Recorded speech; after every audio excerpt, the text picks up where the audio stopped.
I ask you real quick why there's two microphones? It's because we're special. Okay. Because we have one less person. The chair's mic. It's incredible power you have there, Andrew.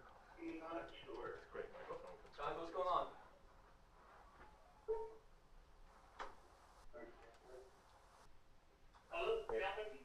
Hey, we're good to go. Good to go?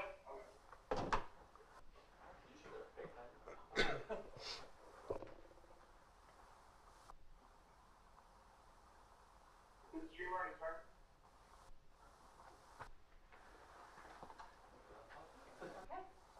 Are we on? Oh, there we go. Are we on the screen? It was downstairs. It's a black screen. Just let me know when we're.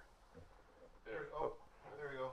All right, good evening, everyone. I apologize for the slight delay in getting started. We have a little bit of technical difficulties. Welcome to the December 15th, 2020 regularly scheduled school board meeting. As always, we'll start with the Pledge of Allegiance. I pledge allegiance to the flag of the United States of America and to the republic for which it stands, one nation, indivisible, with liberty and justice for all. All right. So our first order of business is we do have a member who needs to participate remotely. So we need to approve that by roll call vote. Excuse me. Dan? Aye. Phil? Aye. Andrew? Aye. Gary? Aye. All right. Amy, you are officially able to attend remotely.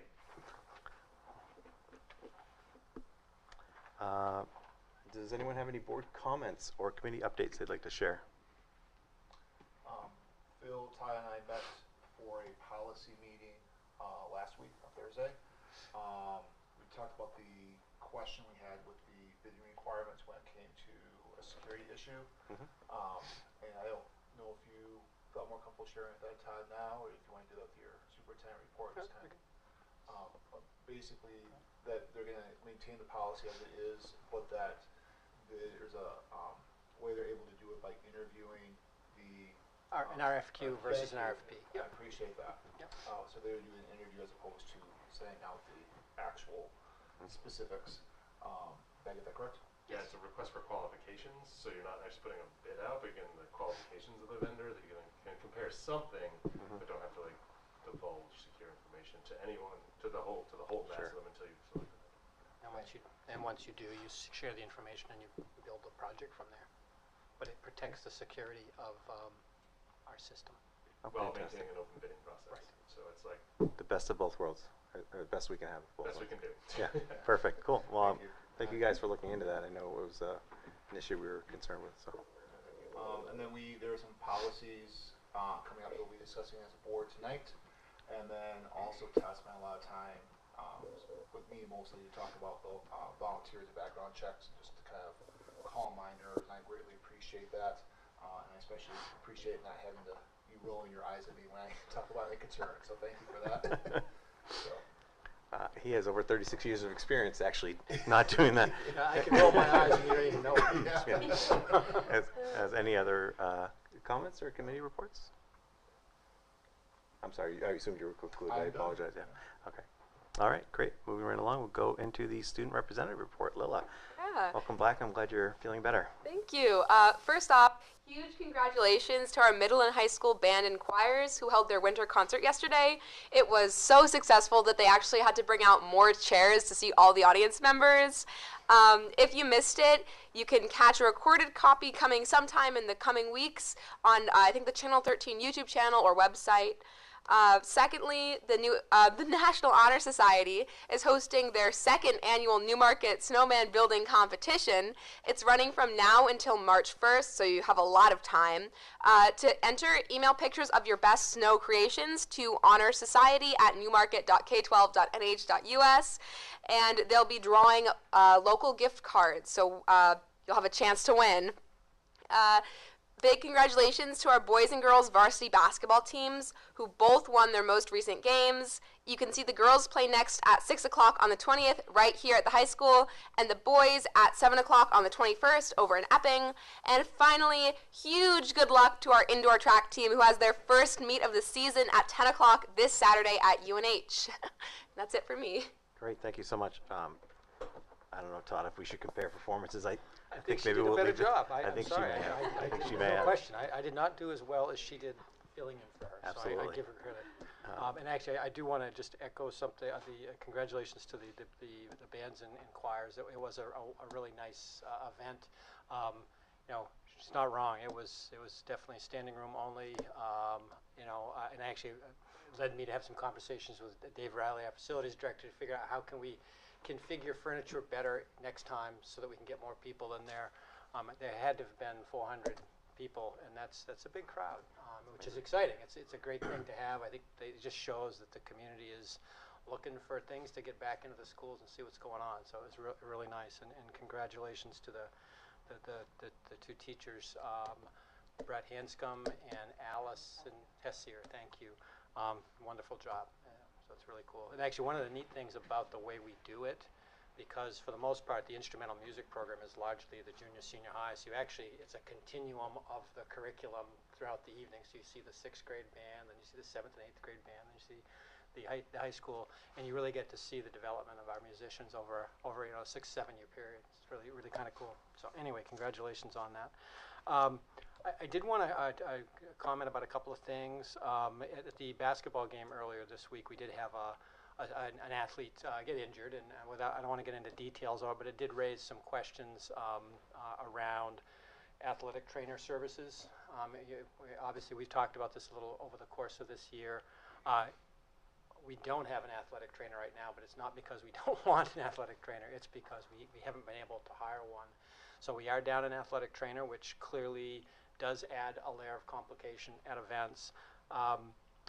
Just on that subject, I did have an extended conversation with Jamie Hayes today, and there are a couple of companies. He actually was at a national conference, and he did network with a few companies that do trainer services while he was there, and so he's got a couple of leads that he's going to follow up. Hopefully that will result in us getting at least some services in place. However, until we do, I just wanted to talk a little bit about the protocols we have in place. I mean, basically, it's important that people know that there is an assigned on-duty administrator person who is responsible for the event. As I mentioned, Jamie was in Nashville at a national conference, so Randy Edgerly filled in for him, a very experienced physical education teacher, a guy who's seen it all. So there's a person who's on call there. That person has a walkie-talkie that is given to them that coordinates with the custodial staff. So that allows them to be able to communicate, particularly in the event that you need custodial services to clean up or do anything like that. The other thing to be aware of is every team has they call it a go bag, but it's a med kit that travels with the team. Should always be there at the bench. That includes all of the medical supplies, but also the biohazard cleanup kits and so forth, gloves and all the things that need to be there. And another layer is to know that every coach is required to be CPR and emergency medical training certified. They go through a training every season to do that. Again, all of those things being in place does not replace our need for a trainer, and I just want to acknowledge that that's still a need that we have. We are not the only school district in New Hampshire that is struggling to get a trainer. Most of the Division 3 and 4 schools are struggling just because the size of our programs are not big enough to have a full-time trainer. So you're trying to piece together whatever you can do. In the past, we did have a relationship with, I've forgotten the name of Access, thank you. And they have gone out of the providing trainer business. So they're just not, and a number of the places that are providing trainers have done exactly that, or they've said, we're only serving our existing customers, we can't get anybody else. One of the entities that Jamie is looking into, Wentworth Douglas Hospital has a program out of it, and they actually reached out, so he is having some conversation with them. So hopefully within the next few weeks we'll have a little more information, but I just wanted to report on that. And does anybody have any questions about anything regarding the procedural stuff around that. I mean, clearly, it's never good when an athlete gets hurt. I just want to make sure we respond appropriately. Okay. Other things I did want to mention.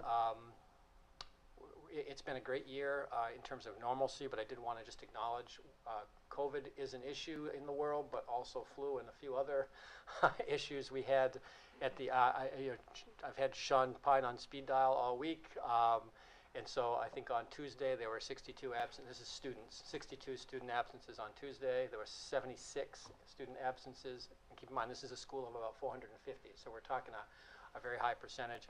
And then today we felt good because it dropped from 76 to 75. So but it's still a very high absent rate.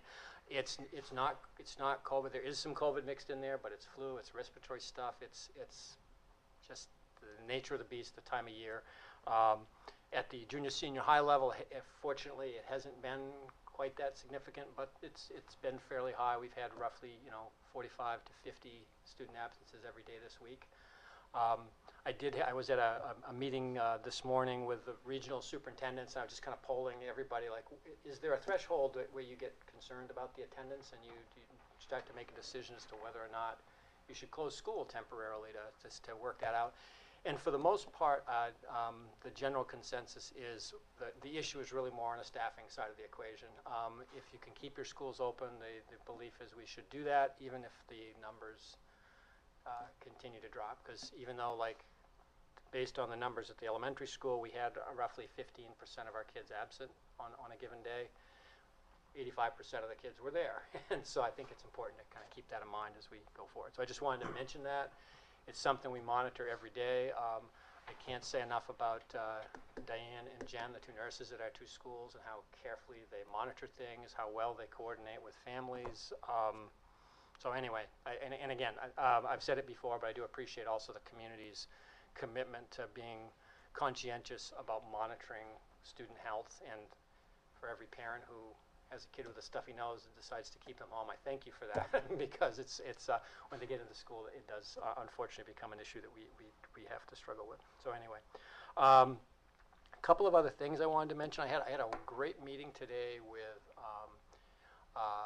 Amy and Sam from the Newmarket Rec program. They had kind of reached out on the idea of trying to find ways we could collaborate and share space and resources. I'm excited to say that they're hoping to get an adult basketball program started up real soon at in our schools, which I think would be wonderful. They've had some interest in that. And also pickleball may be something coming to our community very soon. So I was kind of excited to hear that they wanted to do that. And we actually, I won't get into details, but we also had some conversations about how we could work together to start planning our future facilities, athletic facilities needs. The rec has a number of sort of ideas that they're working on, and obviously we've talked about a few of the things that we could benefit from, and seeing if there are ways that we can work together and accomplish some things and serve the community better. So I thought that was wonderful. I'll jump ahead to the weather just because I know it's a little bit on people's minds tonight. I did want to just acknowledge that just in terms of the process that we'll follow.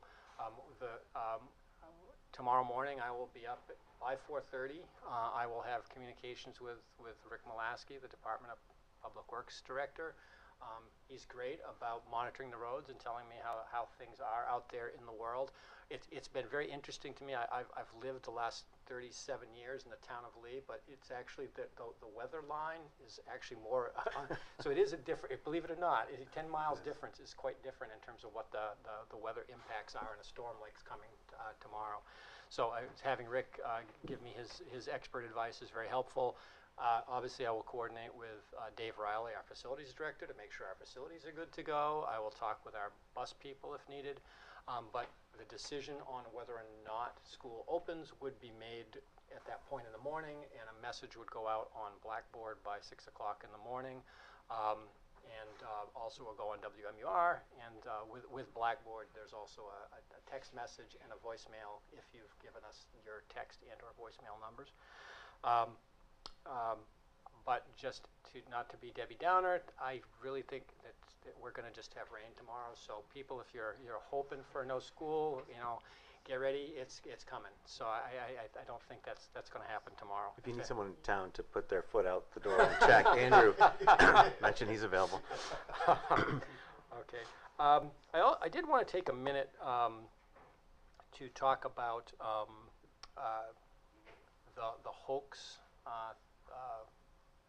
threats that have come into New Hampshire public schools, because I do think it's important that I'd love to say we're isolated, Newmarket can be immune to that, but the reality is that unfortunately these hoaxes, I was at a meeting today, and it was mentioned that so far in the country there have been over 800 of these hoax threats called into schools across the country, and obviously last week we had, there was 11 on one day in New Hampshire.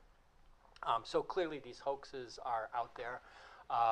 You know, I guess, I know I say this all the time, but I don't think I can say it often enough.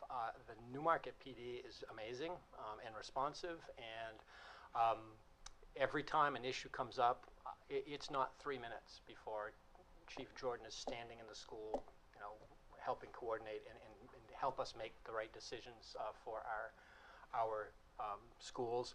And we did have some, like I said, I was at a regional superintendent's meeting this morning, and one of the things we were just talking about was just that decision-making process and why some of the threats became much more prominent and others did not. And a lot of it does come down to how quickly you can coordinate with law enforcement and make the decision at the right time. We're fortunate that we have small towns, but they're very responsive. So I just want to acknowledge that. And again, without getting into a ton of details, every time something like this happens, we talk it through. Like, how would this, you know, what do we need to do better? What do we need to do differently? And so we try to learn every time. So I wanted to mention that. And then last thing I wanted to bring up, because we discussed it at policy, but there really isn't, we're not really approving a policy, but we talked about it in terms of the criminal records screening for volunteers. And I just wanted to acknowledge there is a memo in your packet about that, and we discussed it at policy. And actually, coincidentally, I had a presentation at the meeting I was at this morning talking about this exact same issue. And certainly the intent of the criminal records screening is not to prevent parent volunteers from accessing the schools and being involved. And I think our interpretation for the last 6 months or so has been overly stringent, and it has created sort of a backlog of parental volunteers. So just as a general statement about how we will move forward on parental volunteers, our policy very clearly talks about what are called designated volunteers that must be criminally records screened and go through that process. But the law allows us to determine who those designated volunteers are. For us, it's volunteers that are going to be regularly in our schools and in direct contact and alone with our students. I mean, that's the group we need. The group that will no longer need to be screened through the fingerprinting part of the process will be, you know, a parent that wants to come in for a one-day event in their child's classroom, and they're going to be there with the teacher for the entire time. You know, I mean, I think about last spring, one of the first things I was confronted with was, and I say that confronted sounds oppositional, but one of the issues that came up, we had field day for the elementary school, and there were like 70 parents that were like, I guess I can't come because I couldn't get my record screening, and it just seemed so unfortunate to me. So we did everything we could to expedite whatever we could do, and we got most of them in, but it seemed like a very cumbersome process because you had parents who just simply wanted to see their kid have fun at a field day, and we don't want to block that. So really the intent of the memo is to just say, I'm going to make that distinction. I'm working with Patty Banfield to create the questionnaire that we'll use with volunteers so that we ask them the right questions. And obviously, if a volunteer goes from being a one-time volunteer to a regular volunteer, then at that point we might say, okay, since you're doing this on a regular basis, we will require the screening. So I just wanted to mention that. It's not a policy change, but I think it's good for parents to know that you know, we want parent volunteers in the schools, and we don't want to create barriers that don't need to exist. And I think that is all I have for you. Happy to answer any questions. Oh, go ahead. Quickly, sorry, I should have thrown this out after your earlier point, but when you and I talked, you mentioned that the I mean, there's some things that in NHIAA, which is the sanctioning body for interscholastic athletics in the state, has clear guidelines on, like, soccer players have to wear shin guards, for instance, but then a lot of the other ones, they've punted that decision to the coaches and the districts. Are we giving any thought to just a review of what we do and don't require our student athletes to do in terms of protective gear that are relevant to each sport? I'm glad you brought that up, because I was going to actually ask if we could have maybe Jamie come in at the first meeting next month and talk about that, because I know that mouth guards used to be required, now they're not. So maybe Jamie could give us a bit of the history and. Yep. Yeah, actually, I talked to Jamie at length today about that exact issue, and I can give you a quick answer to it, but yeah, definitely he has far more experience with it. That when the NHIA did require it, it was believed that the mouth guard was a concussion prevention measure, and they have since determined that it actually, particularly a badly fitted mouth guard, does really very little. In fact, so they've determined that it's really not as effective as a concussion preventing measure as they thought it would be. During the pandemic, one of the things they were still requiring it, but what they were discovering is, particularly in sports like basketball, if you've been to a basketball game lately, that those who wear them do not keep them in their mouth particularly long. They're constantly taking them out, and then once they've done that, they're touching the ball, and there's a concern that the use of it is actually potentially spreading germs, which, again, subject of medical debate, I'm sure, but there's that component. And when it came down to it, as they analyzed it, what they are doing is they're following NHIA rules, and NHIA follows and this is where Jamie would need to be here to tell you the exact set of rules that they follow, and we are simply following those rules. Certainly, any protective measure anybody can choose to do at any time. But we have not mandated it. The research does show that, like, mouth guards, if they're not well fitted, really don't do much. So the ones that really make the biggest difference are the ones that are literally fitted by your dentist to make sure, like, particularly kids that have, like, braces or something, they often will have something to protect them. But the $1.50 mouth guard from Walmart is a minimal effect. It might make a difference. Teeth injuries, certainly, that there's no question. Those are $15 now, by the way. That $1.50 has gone up. Okay, well, I have not had reason to buy a mouth guard in a few years. I think it was when I played junior high football about 47 years ago was the last time I had one. Yeah, it strikes me that having an athletic trainer or more training would not have changed what happened the other night. No. What might have changed it was having mouth guards, and so if we could find out more about if there's a recommendation for safety as far as mouth injuries, and I know I'm certainly encouraging it for my child. Yep. Yeah, I think we should look into that. Well, I'll ask Jamie to come in next meeting. I'm sure he'd be happy to do that. Thank you. And I was just hoping to take the opportunity. I was in the building for a youth basketball thing early last week, and I just want to compliment Jamie and Dave and the custodial staff about access to the building, but also how clean it was after a day of work. It was really amazing. So please pass it on. I will. Yeah, actually, I don't know if anyone's mentioned it. The holiday craft fair that they had at the high school was amazing. That was so well done, and so many vendors and people that I saw there at the school, and Lila preventing riots when they probably sold out of egg rolls sometime midway through. So fantastic job from everyone involved with that. Other comments? No? If we can, I'd like to go back to the board comments section briefly. I was very remiss. Some elves down at Link Together were good enough to provide holiday ornaments for us, for the school board, and I just wanted to say thank you very much on behalf of the board. It was very thoughtful. All right, now we'll move into curriculum update from Patty Wands.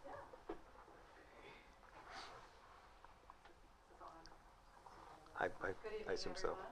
Nice to see you. Before I just share a little assessment update, I happen to be in a kindergarten class at Colton Butler. She's a new kindergarten teacher to Newmarket this year. And before I left, she had a wrapped gift for Todd and I. She said, "This is from our students. So I wanted to share the gift because it is probably the sweetest gift I think that we've ever received. And I almost want to ask her if she has a second one so we can each put it on our bookshelf. It's called Cooking with Kinders. And it's going to be cute. Welcome to our classroom cookbook.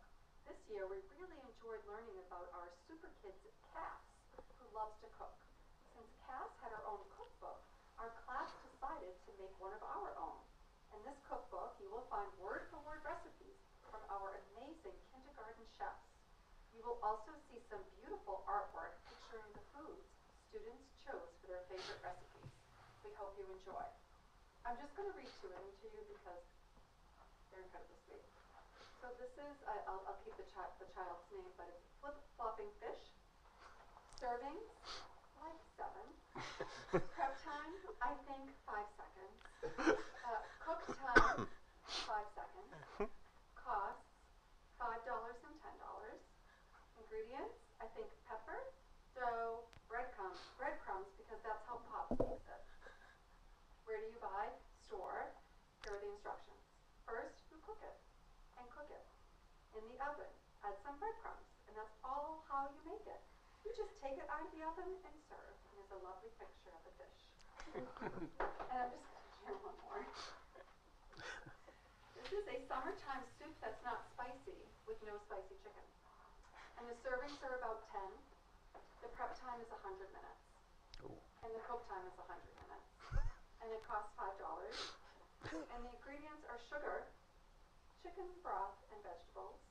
And where you buy it is at Newmarket. And the instructions are you need to go to the store and get the ingredient, which is chicken broth.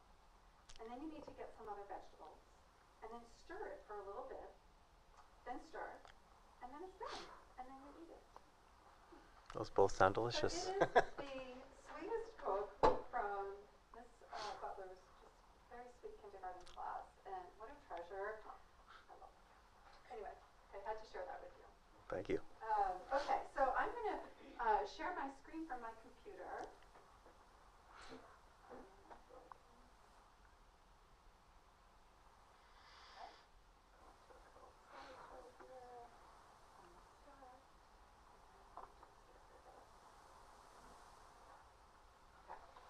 All right, so I just wanted to share with you the kind of what the year looks like with regard to assessments, how we assess our students K-12 at Newmarket.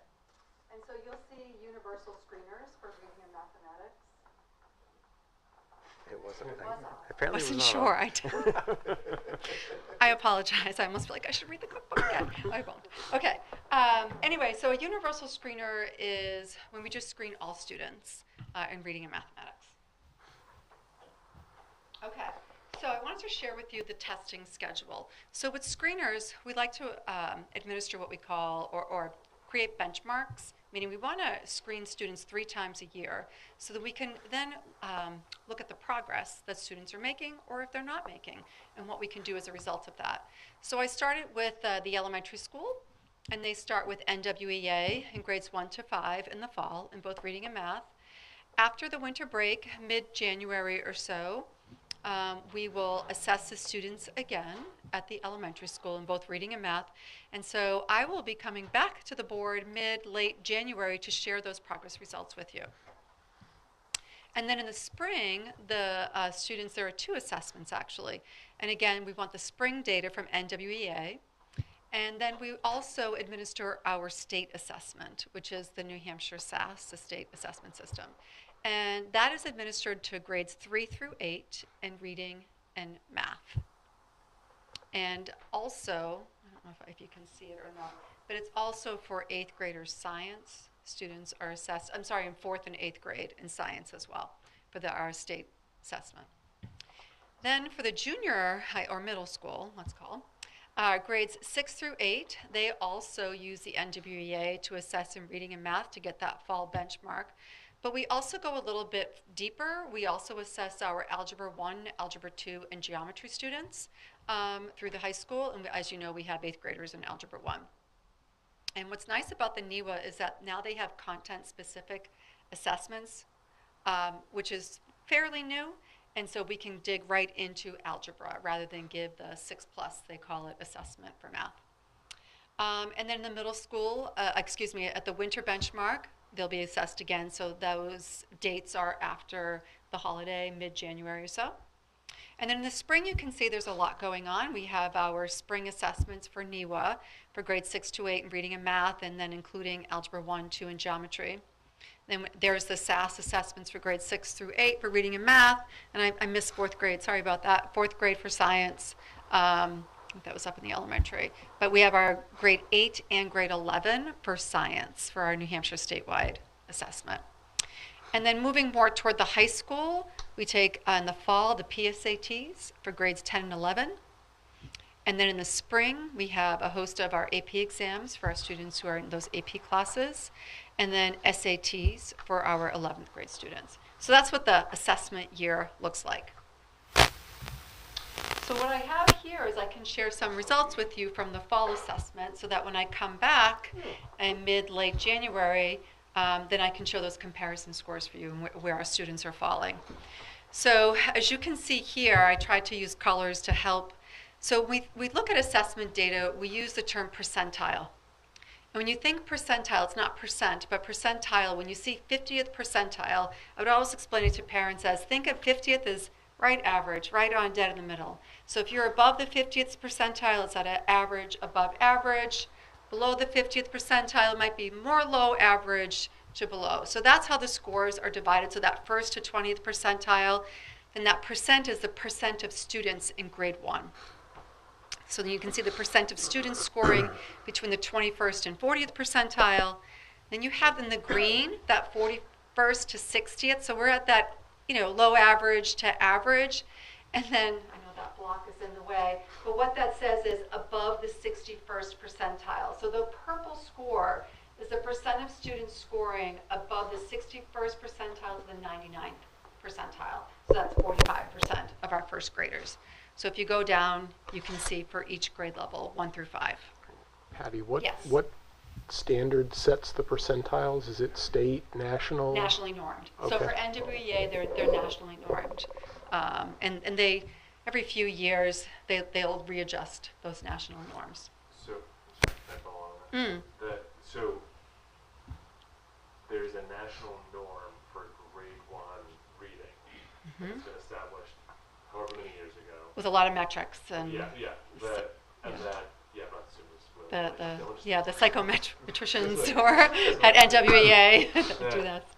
And these, it sets like how many you get right, whatever, to get to the 20%. Yeah, so I guess what I should go back up and explain to you that both the NWEA and our New Hampshire SAS for reading and math are adaptive assessments. So what adaptive means is the students go in and they take that assessment. As they answer questions correctly, they're going to go up a little bit, get a little bit more challenging questions. As they answer questions incorrectly, it's going to come down a little bit. What they're trying to figure out is what I call the sweet spot of where this student is performing against the standards in the grade level. So I just think it's important for people at home Sure. to recognize that this is not like there's a bell curve and that there's this. Exactly. It's not. It's against, third graders around the country. So if your child, let's say, scored in that 56th percentile, that is compared to all third graders in the fall who took this assessment. So yes, there's not some national normal distribution to this. Well, these are nationally normed percentiles against students who take this assessment in the fall. But distribution you're referring to. But it's against percentiles. It's not against this cohort of everyone that's Oh, in the no, fall. it's not. Against standard Exactly. numbers, right? Yeah, That's exactly. Yes. Yeah. Because it's a standard deviation of plus or minus 5. Yeah, exactly. Thank Yeah. Okay, and so then next we have math for our students. And our students, those are really solid scores from what I looked at previous data with Newmarket. And this is just with a very introductory year of a new math program. But math teachers could certainly see the difference of our students when they were taking the assessment as well. So, I look at grade 4 with 67% of students in the 61st and above percentile is really good. And again, you have a different cohort of kids every year. And it's important to note that this is in the fall of this year. Fall of this year. That's what I So was it's gonna ask. really, This it's is really really the assessing previous last year. grade. Yeah, Exactly. okay. It's assessing, yeah, exactly. So if you look at fourth grade, we're looking at assessing third grade. But they're being assessed against the grade level they're in. So, Exactly. So basically, you would expect over the course of the year, you would expect kids to gain knowledge and skill. gain this progress. So the scores that are fairly good right now will likely be better as we move forward. Yeah, typically researchers will say that students make the most growth actually at the second benchmark, the January benchmark, because you think of a little bit of that summer slide. You know, when they're taking this coming right off of summer, they take these very early in September. So Mid-September. adding to what Todd said then, if this is about their performance based on the grade level expectations, that's the expectations over the entire year. So basically end of year expectations for grade 4. So this is how at the beginning of grade 4, they're doing, okay, that's Yeah, interesting. exactly. They haven't been taught the content yet. Right, Yeah. exactly. Mm. But we got a number of kids who clearly are already there, which Yeah. creates other sets of challenges for our teachers. Sure, sure. So I added this slide because NWEA has just released their most recent research with regard to how students are faring post the pandemic. And so they actually had 4 points of impact. And students lost less ground during the summer of 2022, so that's just past summer, compared to pre-pandemic trends. So that means our summer slide for fall of 22, it really wasn't as steep as what we've typically seen. The academic rebounding in reading and math, it does continue in the fall of 22. So what we're saying is we are starting to see our students rebound. We're starting to see them coming out of the pandemic years, really, and we knew that loss of learning and loss of instruction. No, this is a national. This is national, and I Assessment can of how provide the kids have white done. paper, I have the source right there. But yeah, I can absolutely provide the entire research for you from NWEA. And a lot of testing companies will do this because they're looking at these metrics as well of how students are doing pre, post-pandemic. I found the most significant evidence as a result of this research is that our youngest students, so these are our current third graders who were in kindergarten when the pandemic began. They have the largest reading declines and they showed the least rebounding. This is at a national level. And I'm going to go back a slide because this pertains to our third graders. So that's math.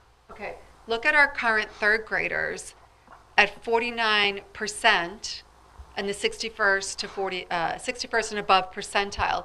But if you look at, they were 15% in the first to the 20th percentile and 20% between the 41st and 60th and so on. So it really, when I went back and I said, that's so interesting that across the country, our current third graders are not rebounding well because they were in kindergarten when the pandemic started. And that's where you're getting that encoding and decoding and the phonemic awareness is being developed, meaning your sounds and sights, and you're getting all of that instruction without a mask on. And you're able to see where is the lip placement, what's the shape of my mouth when I make this sound with these blends or this consonant. And so that is so telling of when we think of our current third graders and this progression that they've had since kindergarten. So our third graders in Newmarket are no different than third graders across the country. When I read the slide, the first graders are where I see. Yeah, for Newmarket, it's our first graders. Absolutely, I agree with you, Phil. And if I think of our first graders, we have a number of students, I'm sure, who never attended and didn't have exposure to preschool, right? And again, they're not having those experiences because they were our daycare centers, most of them, and our preschools were closed down. And that's where students get those rhymings, and they're saying the alphabet, and they're developing number sense, so those numeracy skills, in addition to the literacy skills. So when you don't have that as a regular part of your day, you're entering kindergarten. Many, across the country, kindergartners, they're lacking some of those kindergarten skills. Like, to me, that's my greatest concern. Not greatest, I have a lot of concerns, but like that, Yeah. that you track like the rebound or lack of rebound from 1 to 3, but from like outside of the system entirely to Yeah, 1. our students who we don't even know, right. Right, people who have like maybe less social interaction for Yeah, students have yep. less like daycare interaction. Exactly, yeah. So we're definitely seeing that. for Yeah, is sure. that, I mean, so it makes me think, is that if they didn't learn some of those skills, is that recoverable? Well, it is recoverable, absolutely. But what we know what research is also telling us is that we have to accelerate students, not remediate. What I mean by that is it's not okay to pull students out of the classroom where they miss the whole group class instruction and the rich language that their peers are having with their classroom teacher. That would be like an intervention type, like in addition to, but it's so important during those reading blocks and math blocks that our students are hearing and a part of that whole class, that tier 1 as we call instruction. So they continue with the class, but then And they at get a additional different time, supports and they help, get support or to what get we them call up. at the younger grades a push-in model, Yeah. where another adult is pushing in, and there are small groups and stations going around within the classroom to offer those intervention supports in reading and math. Thank you. Okay, so I'm going to move to the middle school. Here's the data for our middle school students. So our sixth grade, and I can't speak to the current seventh grade, so really we're looking at those skills from sixth grade. So it'll be interesting to see how our current seventh grade fares in their winter benchmark.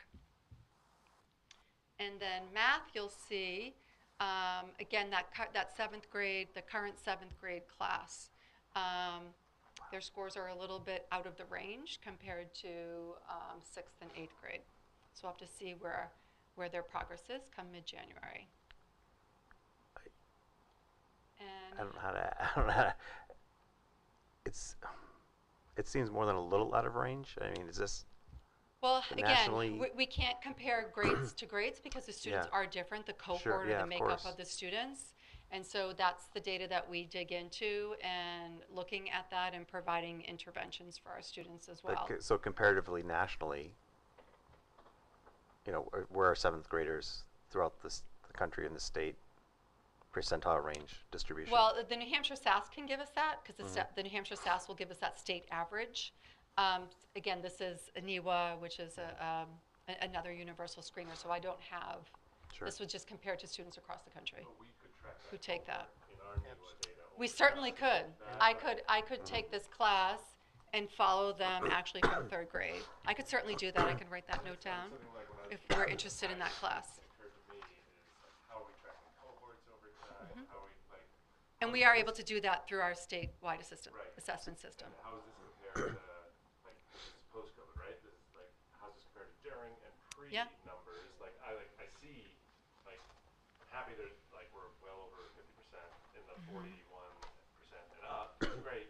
Like do those first to 20 percentile numbers like are they like on par with pre-COVID? Yeah. Are they lower? Are they like higher? And every grade level is different. The makeup the students in the grade level. That's why I can't compare one grade level. That's my concern is, and I bring this up every year, and it's an unfair question, but I brought it up to every other person who's That's talked about okay. this.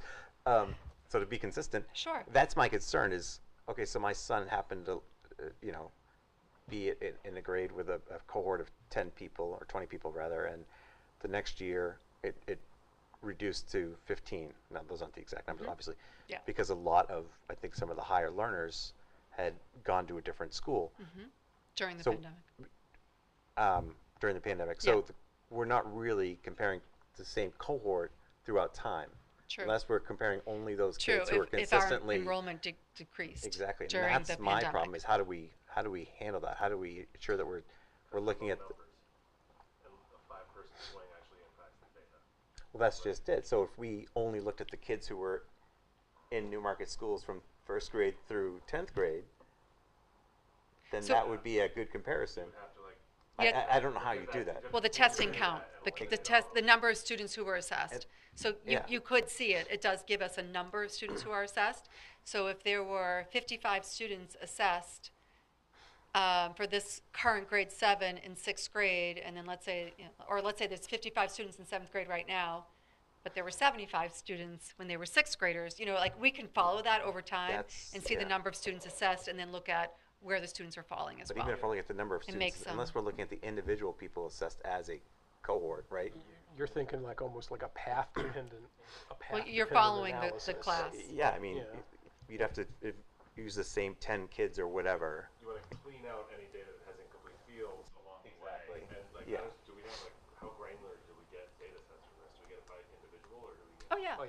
actually, in progress, and parents, parents will we've receive been them. doing NEWA For many years. So this cohort, I'm sure we have 5 or 6 years Yeah. worth of data that we can take a look at Yeah. and see have they That's been what I'd be historically curious on the about, lower because there end? may get, 2 or 3 great math kids who come in Well, or leave, or, Yeah, and individually, when NEWA reports, it will show you if they started in, let's say, the 4th grade or 3rd grade taking NEWA, and they're currently a 7th grader, we can see those RIT scores. We are able to see where they are and how they fared over time. The other variable to keep in mind, and I'm saying this as a career middle school teacher, the test environment on a given day can make a very large difference I'm sure, in terms of performance. So one of the reasons why you do multiple times is because you try to control for those things. And with a group of 7th graders, if on the given day it was a rowdy environment and people didn't take it seriously, Yeah. it doesn't take very much in a class of, I just checked, with 81 kids in the 7th grade. So. Yeah. 8 or 10 kids goof off, that's 10, 15% right there. So it's just something to keep in mind. I'm not saying that's what happened, but there's a lot of variation that can happen, and that's why it's important to do it multiple times so you get accuracy. If I just make a couple comments, too, I think the conversation we're having is really kind of driving home like 2 ideas to me that we've been discussing. Is how important it is for us to look at the middle school program, or it's junior high right now, and hopefully talk more middle school in the future, how important that is, and also how important it is to have consistency in the administration.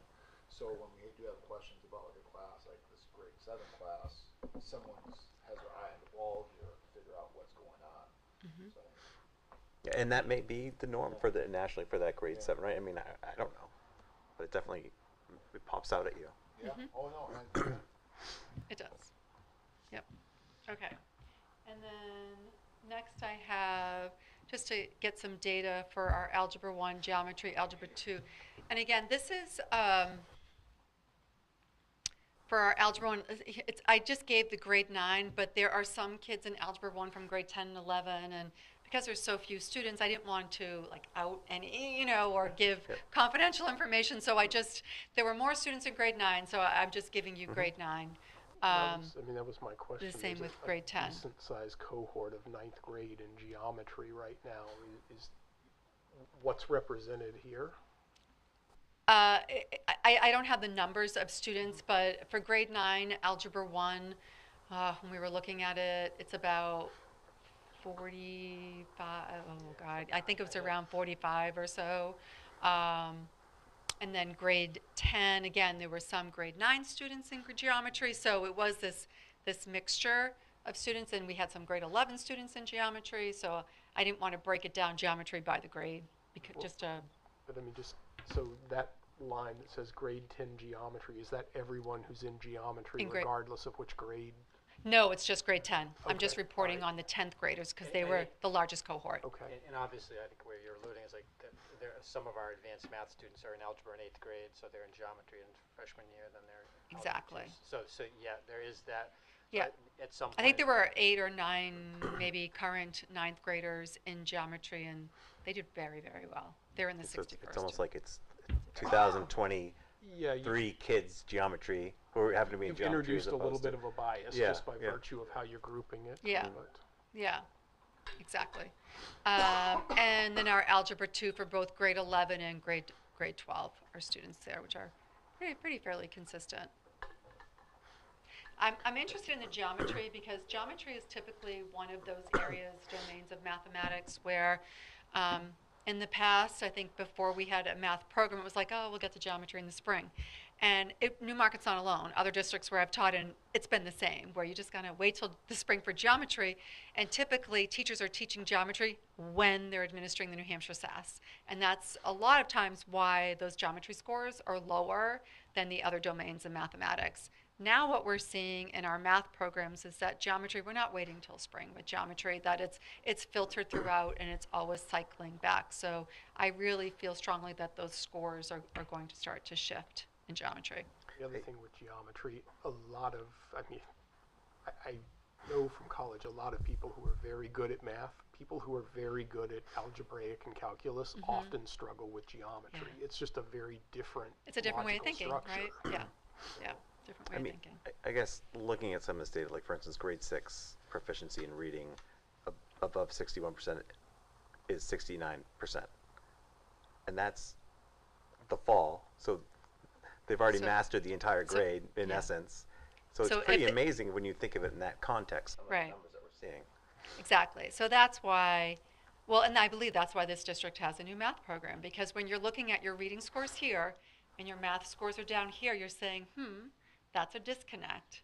If our students are above the average in reading, there's got to be something program involved with our mathematics, that they have that ability. So that was why the shift, my sense is, last year with the new math program. So I think we have to give it some time, but I think we really are going to see those scores shift in mathematics. Okay. And then just to share with you some next steps, like I said, I will come back in after all of the assessments have completed in NEWA in January, and so probably that end board meeting in January, just to show you some of the progress that the students are making by grade, and I'll take any more questions that you have. Can I just ask you, Sure. on the teacher level, how is this being communicated with them, and how is that impacting the next steps that they're taking in the class? Yeah, so currently for K-5, we're working with Demonstrated Success consulting company there with the DOE as well, and Heather Jenkins in particular is the math consultant, and we have had a few trainings so far with Heather, but they're both going to be like a coaching model where she's going to be working with teachers, but also with grade levels, and the teachers actually from the last session with Heather looking at the NWEA data and creating a SMART goal, but also looking at trends as well in the different domain areas of mathematics, and then tying that to our instruction. What can we do differently to meet the needs? So we're using data, or I should say we're analyzing data to really shift the instruction in our classroom and how we're meeting the needs of our students, and that's through the help of Demonstrated Success. I'm also working with Heather Jenkins that we just solidified with the high school. They will have two half-day training sessions for the January and the March, the PD district days. And that's going to be with the Math Learning Center, who is connected with Illustrative Math. That's our high school, middle school, high school math program. So we'll have specific trainings there where we're going to be focusing on math discourse in the classroom. How are we engaging our students in the classroom where they're speaking about the problems that they're solving, and we're having discourse, meaning we're talking about how we're arriving at solutions. What's another way to solve a problem? How can we defend how we're solving our math problems as well? Heather then, in conjunction with the Math Learning Center, so we have that going on, but then Heather is doing one-to-one coaching sessions with our middle school and high school math teachers. What that's going to look like is that the math teacher will be looking at a lesson, an upcoming lesson. Heather will go in and observe, give feedback, and then continue with that cycle of supporting the teachers, because this is such a new math program, where how are we engaging our kids in this math program so that they're responding. Thank you. And then Yeah. my last question is, with the parents that we see the NEWA scores, and then anyone that's watching, what can they do at home to help their child? I would say contact your classroom teacher, where they can really give you more specific ideas at home to support them. But really, as a parent myself, make it fun. You know, that we don't want to lead our kids into being so anxious about taking tests, but how can we support our kids at home? Like, I think of our younger students, you know, like if I have a pile of grapes, and how can we count the grapes together? How can I look at grapes as a whole rather than count each one? Like, there are things that definitely the elementary teachers can work with parents, and then in our high school, middle school and high school teachers as well, help to support our parents with how can I support my child at home? Yeah, absolutely. And yeah, you're welcome. Any questions? Thank you so much. This is, Yeah. I think we could probably question you all night. This is kind of one of the few times the board really sees kind of where the rubber meets the road and Yeah, can I know. kind of get a feel for how things are going, right? Mhm. I think, and I could question you all night about this I'll be stuff, back but we won't. in a All few right, weeks, I'll count hopefully on it. with really great progress. I want to suggest that when we have Patty come back, we carve out a chunk of time, because I suspect you will want to have some conversation about it, particularly when we're talking about growth rates. Yeah. I would Sure. suggest to That's, Maybe that 7th grade group, maybe get some. let me get some more, yeah, yeah. Yeah, I I'll mean, get, there's I'll so many follow different them a ways you little can bit think back about to it. 3rd grade, and I can even get some state data as well for that particular group, There's so many different ways you can think about the data being sliced that, yeah, it'd be great Yeah. to, for sure. so, thank you Okay. so much. You're All right. welcome. Next up, we have public correspondence. I did not receive any. Did anyone else receive any? You have not. All right, moving right along. We have a request for transfer of funds to the Capital Reserve Fund for the Newmarket Elementary School upgrades that we've, and new windows, replacement that we've spoke of a few times. So, Jana, Hi, good Hi. evening, everybody. I think it should I can still see be on. it's Yeah. on. Okay. So you have this in your packet, but and it's not unfamiliar. We did this in June. So these projects were approved as part of a special meeting that we held. We discussed what the purposes were. The voters voted to move this additional adequacy aid into a capital reserve for these purposes. So what you're seeing here is what comes out the other end of that, which is as we work through the process and we pay invoices, we pay them out of our general fund, but then we seek a reimbursement from the capital reserve to reimburse us for those expenditures. So we have 2 projects that are going on right now. One was the NES electrical upgrades. We added outlets in classrooms. We updated some of our electrical infrastructure in the building. Certainly modernized our classes where everybody's one-to-one devices. We now have abilities to plug those things in, which is exciting. And the total amount of the project, that the reimbursement that I'm seeking right now, which does not represent the full project yet, but this is what has been expended July through this point, $56,990. And then the NES window replacement, again, this does not represent the complete project. We still have more to do on this. But we have expended so far $103,829.60. And both of those amounts were coming from the same fund, which is our capital reserve, I think I wrote it, School Improvement Capital Reserve Fund. I want to make sure I list the right one. And so what we're asking for tonight, in accordance with state law and with policy, we're asking the board to approve a transfer amount in the total of $160,819.60, which is the total amount expended on these projects since July of 2022.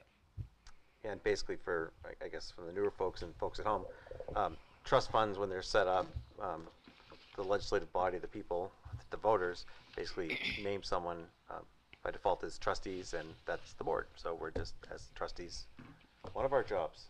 So that's what this is tonight. All right, thank you. Well, is there any questions on that? We'll vote down the action. Sure. No, go ahead. How much is in that capital reserve fund right now? Funny you should ask that. Well, this is Funny you should ask that. We're going to this- go over capital reserve funds. Yeah, it's in the packet as of 12/5. The balances you can see in that particular one, it's $530,747.83. That's pre-withdrawal of this money. So, and what is the expected cost of these projects in total, all added up? Again, I think it's in the packet, but we are expecting a total of $353,649 to come out of. Oh, it's past the, Oh, yeah, yeah. it's in a weird place in the packet. Well, I think it's just because it's the, I think it's with the warrant because that's where you folks had asked Yeah. for that information. So, The yellow column shows what we have basically encumbered, meaning that we have projects going, we have contracts that cover that amount. So by the end of the year, the amounts that are in yellow, we expect to come out of the capital reserves. The top amount, the $150,000 in the school repair and maintenance, that is the playground, the 3 warrant articles for $50,000. And then the $353,649 total that is coming out of the school improvement, that is the 2 NES projects. Keep in mind, we also had a transfer in June that also came out of that for the work that was done last year. the ending balance is ending after the encumbered is taken out. Correct. So what? So, I just have a process question. We plan on doing the work. We take the money out of the general fund and then come back to the board asking for the capital reserve Well, I can't ask you to expend money until we've expended it. When I put forward a request to the trustees, I have to provide them with copies of a check, of a purchase order. I have to provide them with documentation, so I can't ask them in advance to give me the money until we've expended it. So with the, Like, what if the board said no? Well, Like, we, literally, you know what I mean? Like, approved They the approved the spending project. initially of the project. So we approved the project already. This Yes. is just the first. Okay, perfect. This is legislatively required. It has to go on the agenda and it has to be voted by the board. You are agents to expend. You're not actually trustees. Trustees sorry, are thank you. something separate. You are agents to expend, so I can't request this transfer from the trustees without your authorization. We already voted. We voted to for this approve the project, expenditure, yes. And this is just the formality at the end. But if Of we- getting if- the money back If from we the chose trust fund. not to remove it from the trust fund, we'd still have to pay the bill. It would That's just what come I'm out of the saying. general fund. So Right. it would So if be- we said no, this is the But general we've fund. already We're gonna, said yes, so it would be like. So we approved the project, so the question is, Yeah. do you want Right. to take this final step, which is to transfer the funds to cover the Right. cost of it? I mean, saying no would be like making a decision that we think we have so much fund balance that we'd rather keep the money in the capital reserve. sure, which I guess could happen. Which I hope you won't do. Because we don't. Yes. All right, thank you very much, Jana. Item 3, so historically, in the long tenure of 2 years that I've been on the board has reviewed all job descriptions. We're not required to do that. So the question is, going forward, does this board want to continue that practice? There may be a glut of job descriptions coming up. I'm happy to do it either way. I find it interesting, but we as a board should probably give the superintendent some direction as to whether we want to continue to review job descriptions. If I could just jump Please. in. I mean, basically what we're working with the HR consultant that we have been working with relating to, you know, improving our staff handbooks and so forth. We are also going through every job description and revising all of them. And actually, one of the great things that's been happening is there's been a lot of conversations organizationally about, that's what's my job? And so it's a lot of that kind of adjustments. And so one of the things we're discovering is it's been a while since it was done. And so we do anticipate, I don't know, 25, 30 job descriptions being revised in the very near future, and then more to come.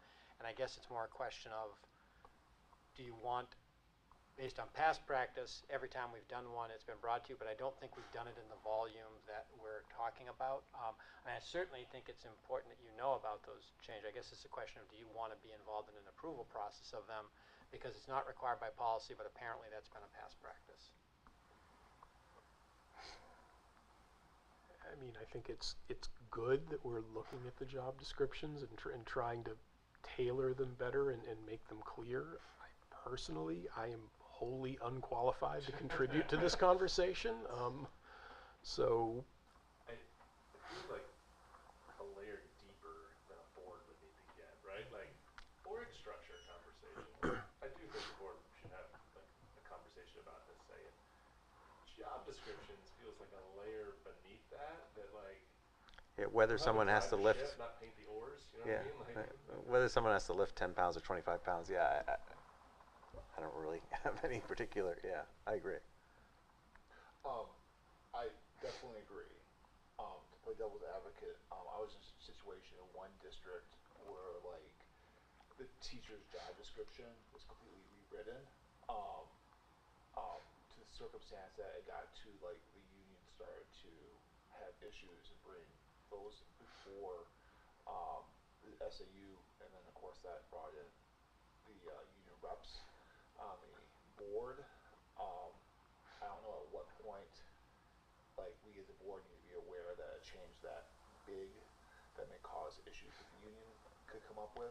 On that note, though, that is one circumstance that I ran into that had a much longer history than just that.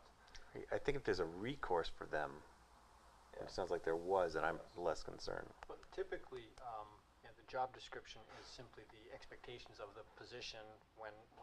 Typically, when you're hired, you're given a job description. So, okay, that's what my job is, and then obviously that's what is used to measure your effectiveness in that job. Typically, where unions get involved is when there's something that is a job condition or a condition of employment that is perceived to be a violation of the contract, or is something that is an unfair burden on a particular group. And they're, like in our case, the NTA and our paraprofessionals unions, they have grievance processes and so forth. The job descriptions as we're developing, the employees are actually very actively involved in it. So it's not we're not doing a process where Jenna and I go in a room by ourselves and it's where we're giving the current job description to our employees and saying, well, this is what we have. This is what the industry standards are for positions similar to yours.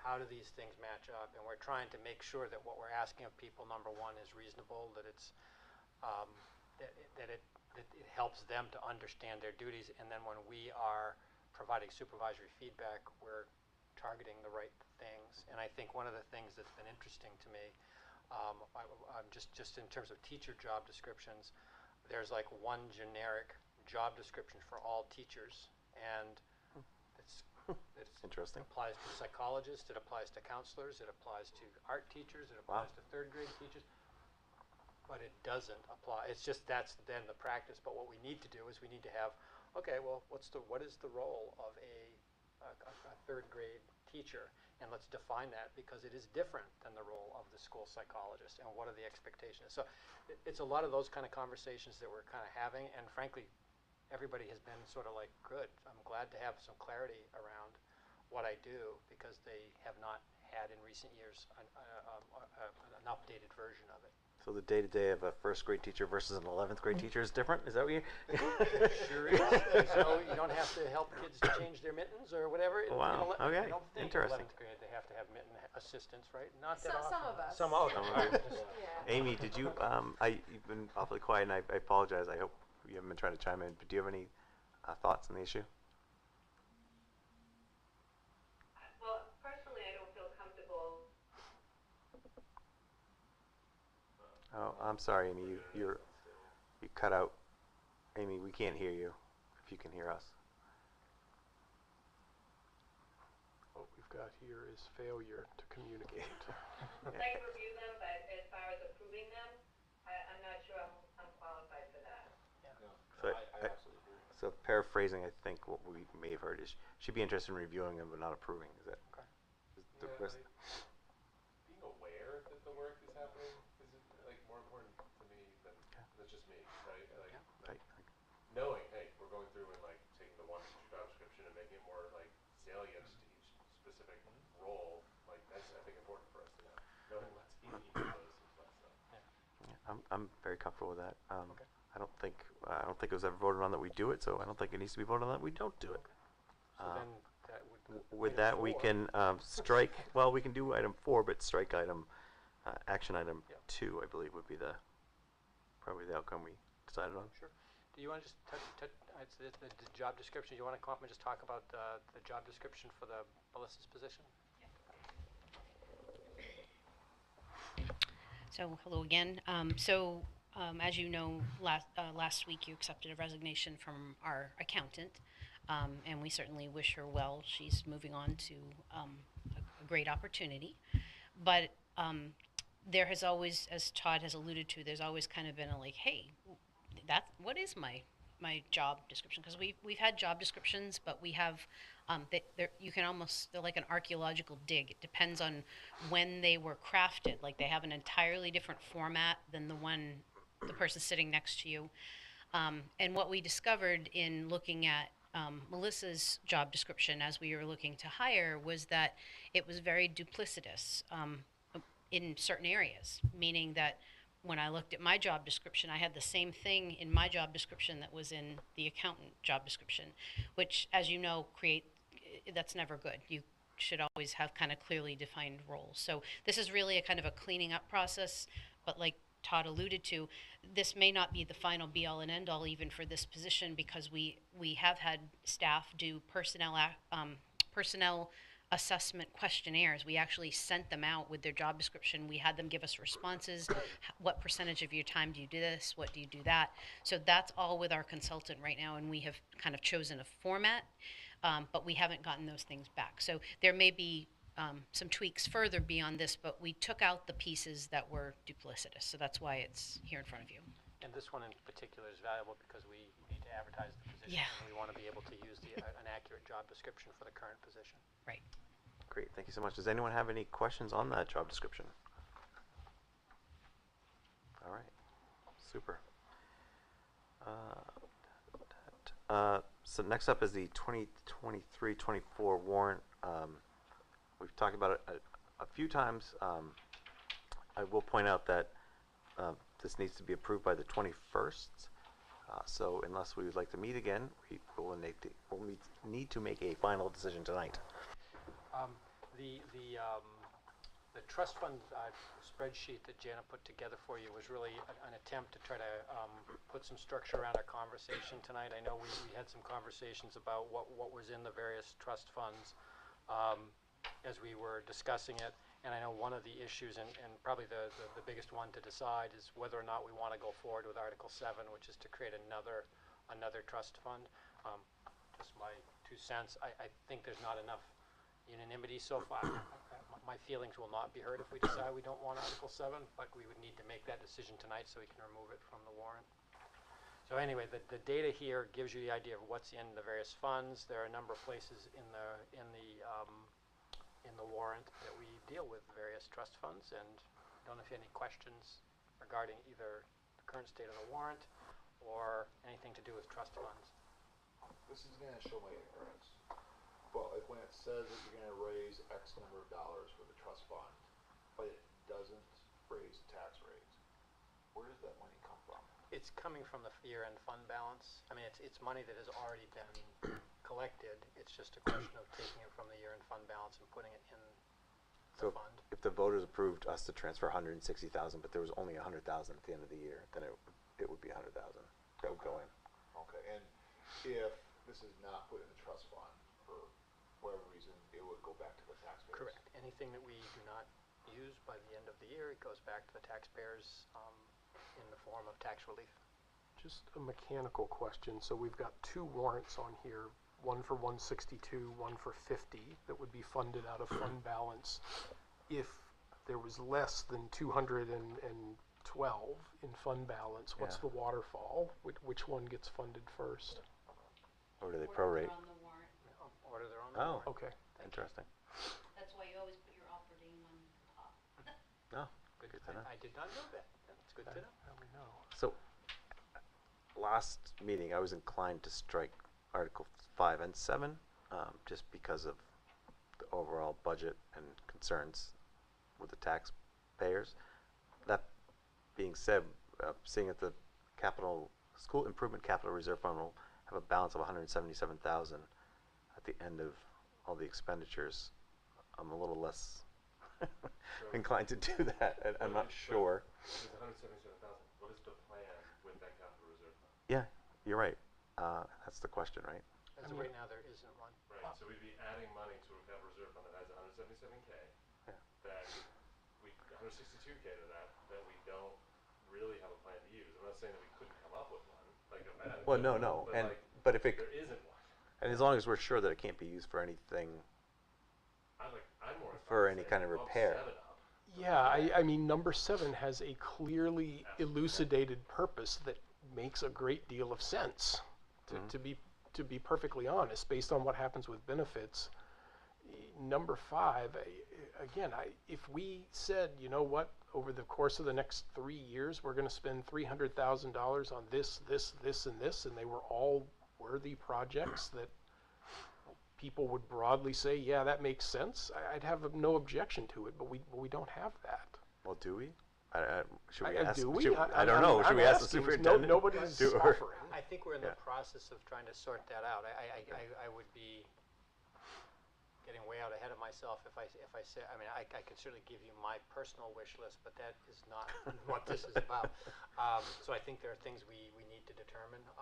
I do think, when Dave Riley presented the initial stages of the capital projects to the Capital Improvement Committee, it was this idea of over a 10-year period trying to set aside $100,000 a year towards various maintenance and repairs related to HVAC systems on, thinking that that was going to be a target that we had.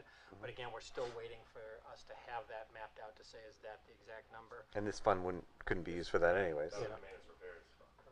Correct. And I mean, this isn't the last bite we get at the apple. There's always next year.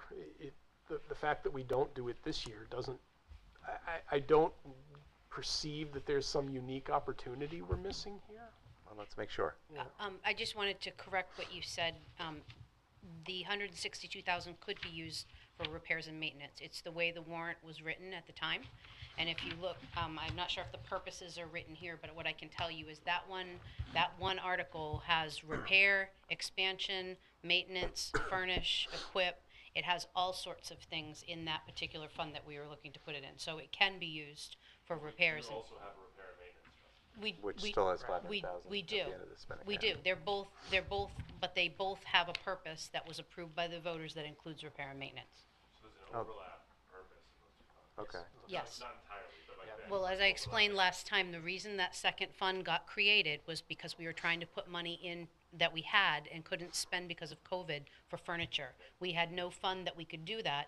So what our hope was that eventually we will gravitate to the one fund that will have everything.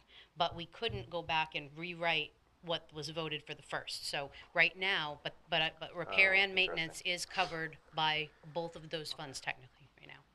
So, and I mean, at some are point, we allowed to change the fund purpose or not The because it's voters. voted on We it? have to do it, yeah. yeah, I mean, you'd have to put a warrant on, and again, I don't think this is the year, but you'd have to put a warrant on where the voters just agree to combine all of this money into a single fund that has all of the purposes we want. Right. Yeah. So it actually requires a 2/3 vote to change the purpose of a capital reserve fund.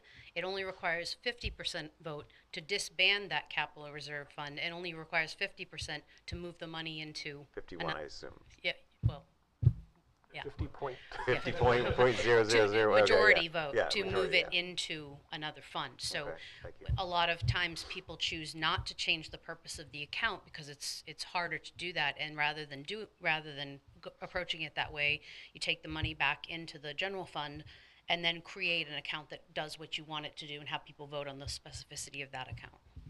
So I wish we'd named that fund differently when we created it, but that would be a very long title. But thank you for the clarification. I think that is very helpful. I think we've had longer ones in the past. Probably have. In that case, yeah, I'm inclined to strike 5.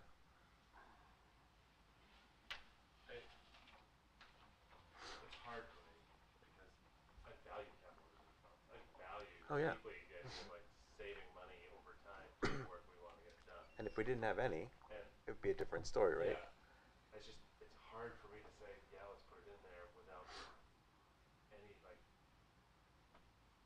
written plan of like here's how we're gonna like what we're saving it for. Yeah, and we have 677,000 round numbers. Higher up warrants and like what those numbers look like. Exactly. So I have a question. To what degree is this discussion about or concern about a voter looking at Article 5 and Article 7 and just say they're not being responsible with their responsibility watching the money? I'm just going to say no to everything. And to what degree is it that we're not comfortable with the current balances that exist in the capital reserve fund? 40-60 Or for me. Okay. I was going to go 50-50, but I think I'm more concerned with having a purpose for the funds and being cognizant of what we're spending them on and what the Or like purpose is. 1090. Oh, interesting. About the voters. All right. I think the voters are gonna like. Yeah. I mean, like. it's- Well, we did it in the I'm order looking you presented. historically at, like, what the numbers look like. We answered in the order you presented the question. So. Oh, okay. That's okay. why it's 40-60. Oh, okay. I should be listening to no question. One thing to think about, just the fund balance that we end up with at the end of the 22-23 year is important, and I don't think we should in any way use funds that we don't need to. But it's going to be the fund balance in 23-24. I think that's going to challenge us more so the following year. And so if we know that we're in the process of developing a plan that I hope to be able to share with you soon,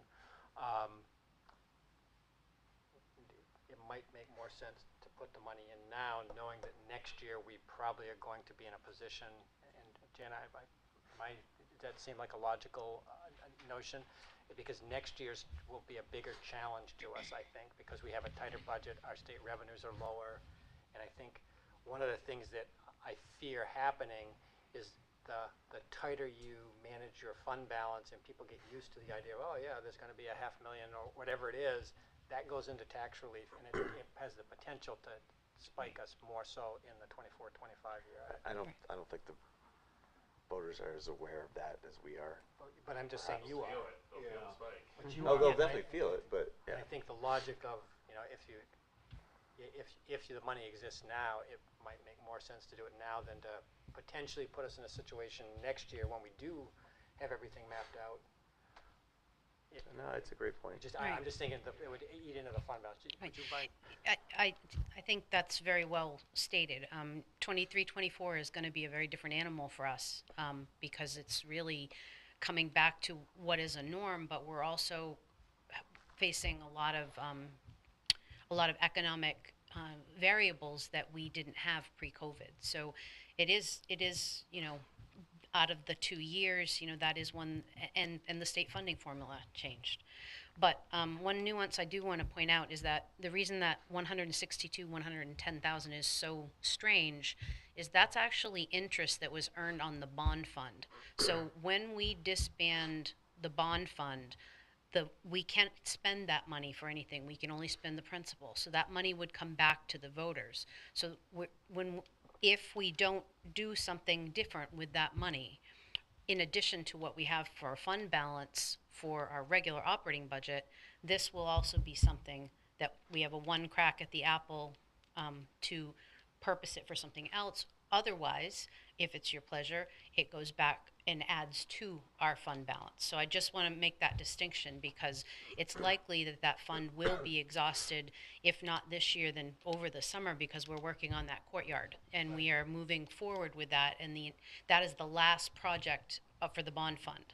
So once the principal is exhausted, that bond fund will be closed. Any interest that was accrued and sitting in there will go back to fund balance unless the voters approve to put it somewhere else. Actually, I'm inclined to want to have Article 5 on here for the one reason about the shock to the taxpayers. Because I know for me, I struggle to understand how everything impacts my tax rate until I get the bill. And if all of a sudden it spikes, that's going to make me frustrated for next time I go up in March. And it's going to get that much harder to approve the budget that time.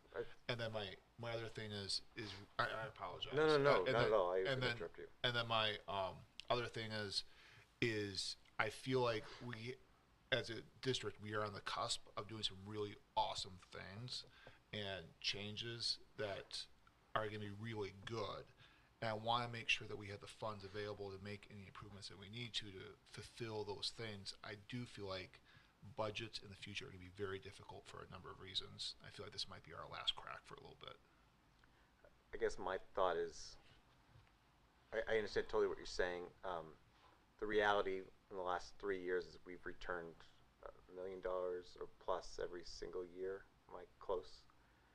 So this coming year, we're going to return a lot less in all likelihood unless something changes from the state. So this would actually be more of a buffer to that and kind of more equalize the change the taxpayers will see. That being said, it's also a very painful year for everyone. So I think I would be inclined to give more money back if we can. And there's also the other 60, 20, 40, 60 concerns that I had. But I get the point, and I get the funding source is kind of unique in this instance, but I'd still be inclined to. Could that funding source be used to fund Article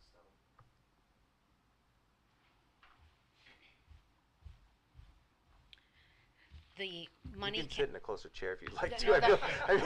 that's okay. We can certainly double check on that, but it is my understanding that if it's money that would go to the fund balance. So basically, you're asking voters to vote and appropriate from the fund balance. So you could use it for another purpose, but they have to vote on what you're going to do it. You can't just put it into Oh, yeah, yeah. into a fund. 162.9, right? Like we're saying we want 50K in Article 7 for the stabilization. Mm-hmm. Could 50K of that 162 Yes, be because allocated to Article 7 as opposed to saying we're just going to take whatever's left in fund balance for Article 7. right, because That both almost guarantees money in Article 7 as opposed to waiting to see what happens with the fund. Well, I think it does, right? I mean, it looks like the direction we're headed, we're gonna have fund balance for both. I only asked about the waterfall just because I wanted to know technically how it worked. I don't feel, I mean, Janet, shake your head if you think I'm wrong, but it feels like we'll have money to fund both. I think we will. You know, I'm going to be doing my quarter two financials. I'm hoping to bring those to the board. I don't know if it'll be the first meeting in January or the second. The first doesn't give me much time, but I'm hoping to bring those to you because I'm anxious to find out where we end this fiscal year as well, this calendar year, I should say. I do know that some things are automatically going to look strange because of the capital reserve issue that you just voted on tonight. So consider that money, it's going to look like we've expended it from operating, but there's going to be an offsetting revenue and revenue. So you have to understand that that's not really an expenditure. So I have a lot of things that are moving right now, and I'd hate to make a guess that would wind up being wrong. So Understood, but I'm just, based on past practice, you'd assume we'll have at least 212,000 in fund Well, the balance. 162 It wouldn't is even coming from be interest. 212, Doesn't yeah. even- it's That only the that 50 that comes from 168 is Right, the- right, yeah. Does anyone else have a question? We're gonna wait. You know, for every that. time you're here, it reminds me growing up in church, like the stand up, sit down. Go up, get a snack, Yes. come back I haven't down. had to kneel yet, so All right, so hopefully that's not coming. How about we do this? Is everyone comfortable with Article 1 with the exception of the fact that it says 01 and the rest of the articles don't say 0203? Sorry, I'm being nitpicky. So I'm not seeing what you're talking Yeah, about. it says Article 01. Oh, okay, Instead yeah, of you're right, Article yeah. Yeah, We'll Uh, fix that. Is everyone comfortable with Article 1? it's boilerplate. I'm just going, I'm trying to get some progress Oh, here. actually, no. That's correct. They're one school board member, 3-year term. Oh, okay, That's it got me. They fixed. added it, Sorry, yeah, it got they fixed. fixed It it, yeah. used to say That's fine. it had 2 on there for a 3-year term. So, okay, No, good. that's- I'm good. All right. Everybody comfortable with Article 2? Yes. All right, we're making progress. We're cruising. Article 3. Is there anyone has any concern with Article 3? No. Article 4. No, boilerplate. Article 5. Do we want to keep Article 5? I'm a no. I'm fine with moving the one part of the 162 to Article 7, but I agree, yeah. Do you say yes to Gary or yes to the article? Keep it. yeah. Say five? Yeah. Yes. Were you in favor of keeping 5 or getting rid of 5? Yes, in favor of keeping it. Okay, so we have 1 for, 1 against. I would like to keep it. Okay, 2 for, that's fine. Whatever. I can't vote for that. And we have 2 coin Conscience. flips. Which? Removing it? 5. Yeah, I'm in favor of taking it out. Okay, so we get a tie. Sorry, Phil. Would you like to abstain? Because I'm chair of the capital reserve fund. Well, if you Capital abstain, Improvement if you Committee. abstain, the vote fails, if I recall policy. But I mean, I can't abstain unless I have a good reason.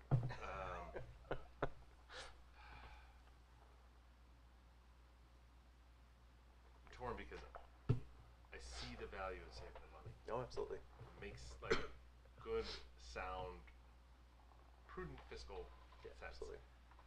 But without a plan, with which to say, hey, here's how we plan to spend the 177 plus the 162. Here's what it's going towards.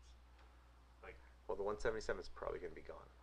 the 177 is what's remaining after the encumbered funds come out. But if we do the courtyard, you were saying the 177 might go to the 0. I'm so sorry. I thought that's what you said. That's okay. We, in the bond fund, we have the 162,000 in interest, but we also have 200 and, don't hold me to it, $35,000 that's principal. The principal would be expended on the courtyard. Okay, so the bond fund will be closed out, but we will still have the 177. Yes, Then I'm on the double capital in reserve. favor But of getting rid again, of with the caveat, and just so that you know, we had several permutations of what we were looking at for the courtyard. What the pricing for that courtyard was done several years ago. So we're looking at the same kind of plan for the courtyard, but just to let you know, it may not fit within the 200 and 30. And if it didn't, it would have to come from that fund. Exactly. Can I ask real quick? So let's say they're doing the courtyard, they stick a shovel in, and they break the water line in that building. What fund does that come out of fixing? Well, I would go after the contractor. And then the insurance company, Yeah. then our insurance, but if a lot of it, the repair and maintenance could be used for that. Right, but I I'm guessing presume. here is like, any time that you do something, there's always the possibility of creating a bigger, having to spend more money than you need to. Sure.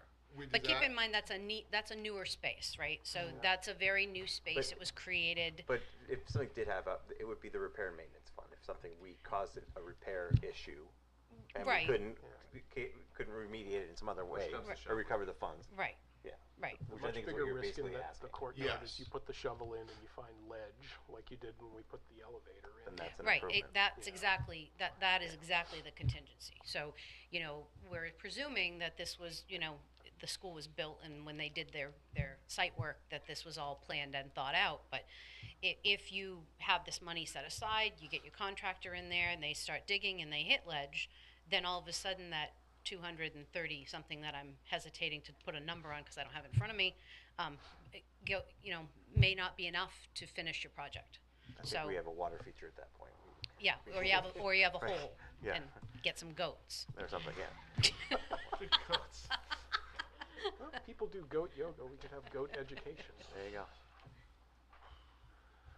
Would you like to come back to number 5?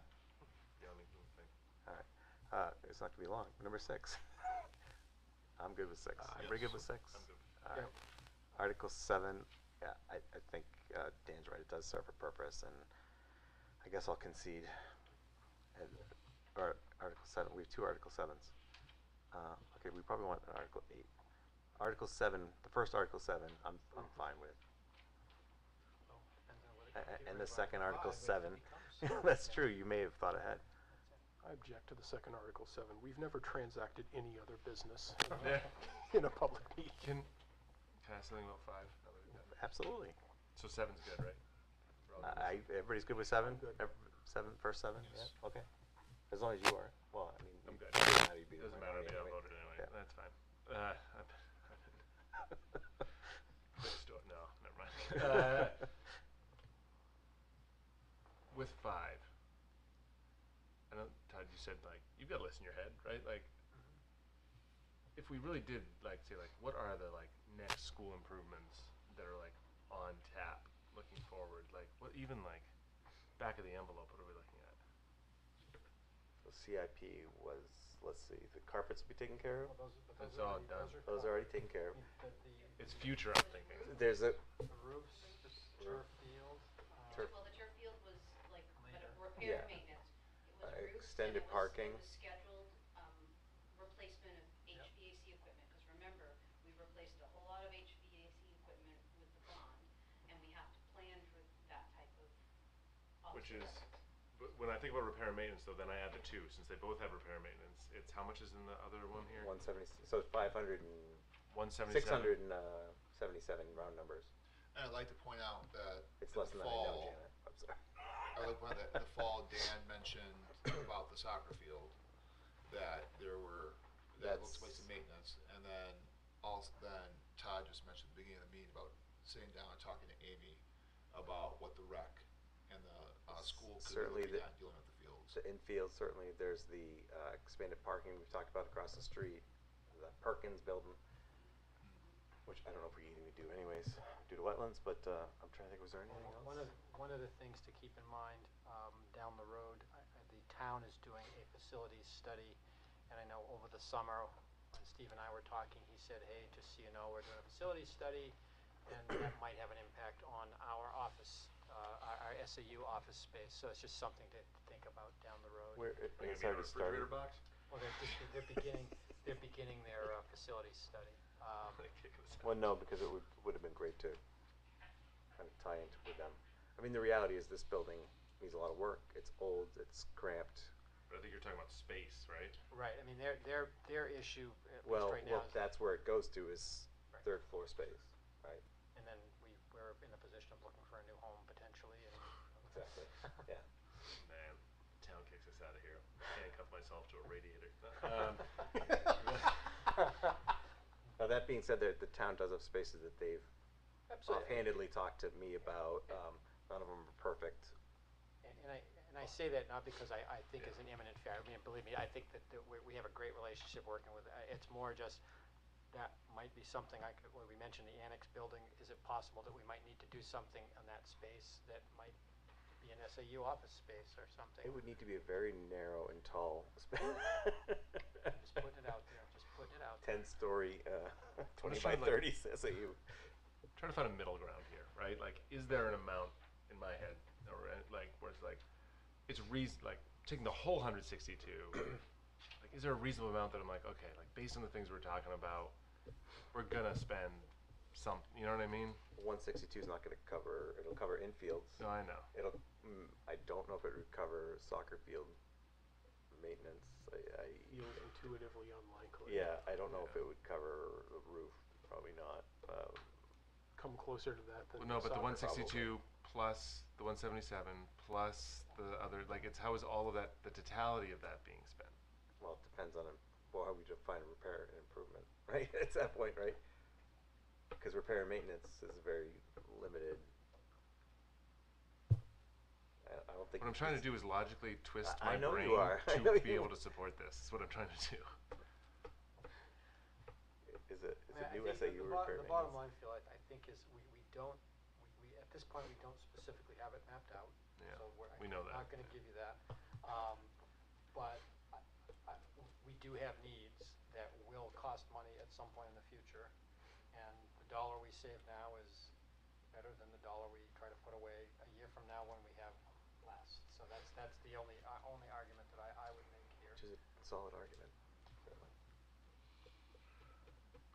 Because I mean, just based on, and obviously we'll be talking about it a lot with the community, tax impact, even with the great 3.9% budget we're putting forward, the state Fantastic revenue budget, by the way. component, but the revenue side of the thing from the state is definitely having an impact, and because it's so unpredictable, next year we just might be in a very different set of circumstances. Right now, I mean, yeah, I agree wholeheartedly that, whatever we don't spend now goes to return to and it does affect the tax rate in December when it's set, so there's no question that would be a positive for the community, no doubt about it. So, And I think we discussed last time that basically every $100,000 that we return is like 10 cents off the tax rate. so let me ask this, which I lost. What are people's thoughts about Article 5 realistically affecting a voter? You don't think it will. You don't think it will. I It's assume. purely philosophical for me right now. It's like, it's $160,000. It's not like, it's Yeah. All right. 16 cents. So then, If I thought the vote on the operating budget was going to be close, then I would say yes, Article 5 could definitely persuade some people. I've not yet, in the years that I've been in this town, seen a vote on the operating budget that was close. Yeah, and that's a fair thing to do. Yeah, but it's, okay. Hey, Gary, Then with that, yeah. I'm having a hard time hearing you guys. Oh, I'm sorry. Make sure you're speaking into your mic. Yeah, I think it's actually probably the mic over there that might be the problem. Sorry about that. But I'm just having it in and out. No, sorry about that. I guess I'm going to flip-flop and change my vote and say I'm in favor of Article 5. Just because I think some good points have been brought up, and I've maybe been beaten down a little. But I guess if the likelihood it's not really going to affect the overall vote on the budget, then I'm fine with it, and we can, as long as we have it, we are making a plan, and we will be creating a plan, or we're working on a plan for the capital reserve funds usage. If that's the case, I'm outvoted, so there's no point in discussing. Well, we don't know Yeah. that yet. I mean, Well, no, you both but would be, if we- but then- you then both would be, but if we're both a no, then yeah, it still you'd still be, passes. it would still pass. But you haven't told us what you want to do. You could be a yes. It could just be Dan. I won't leave him alone out there. All right. So you're outvoted, so I'm just gonna suggest that we vote on the warrant as a totality instead of into each warrant item. Is that okay? Actually, you have to vote. Oh, do we have to vote on Determine each one? whether you're supporting Oh, each I'm one. sorry. Yeah. I'm sorry. Okay. Do we need to be more formal about the voting than what I just did? Oh, okay. All in favor of Article 1, please say aye. Okay, But do sorry. we- I seek a motion to approve Article 1. Real quick, are we comfortable doing that before public comment? Not that there's Yeah. a whole lot of Yeah. people. Just point of clarification, only the ones that Okay, have fine. a vote listed under them are the ones you have to, Oh, thank you you very can vote much. on the whole warrant, but like Article 1 has to happen anyways. Yeah, thank you very much. Good Yeah. point. All right, seek a motion to approve Article 2 as written. What about Andrew's point about, should we wait? On the agenda, if you look at the agenda, voting on this is after. Oh, you're totally right. I'm sorry. No, Oh. you're totally right. And I was trying to be a stickler about that. Thank you very much. You're totally right. All right, any more discussion on the warrants? All right, thank you. I'm getting, I'm getting With mine. punchy. No. I've learned more in these past 2 months about that so thank you. Than you ever wanted to, or no? No, All right, next up is the first read of the teacher job share policy, GCGC. It looks like the policy committee's recommended some changes. To me, they don't look they don't look substantial. They just look like a reordering of the existing, or clarification of the existing policies. That Basically, what we did was the approval process has changed. I think it's important that you know that.